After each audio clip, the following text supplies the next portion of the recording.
Sisters, brothers, praise lord.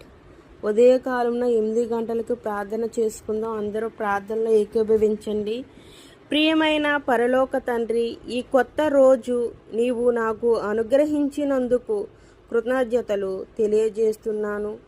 ఈరోజు నేను చేసే ప్రతి పని, తీసుకునే ప్రతి నిర్ణయం నీ చిత్తానికి అనుకూలంగా ఉండాలని కోరుకుంటున్నాను.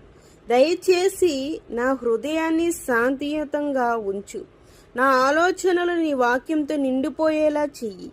నీవే నా మార్గదర్శి, నీవే నాకు జ్ఞానాన్ని ఇచ్చేవాడవు. దేవా, ఈరోజు నువ్వు నాకు ఇంకా ఏం చెప్పదలుచుకున్నావో అది నేను గ్రహించగలిగే విధంగా నా హృదయాన్ని తెరువు.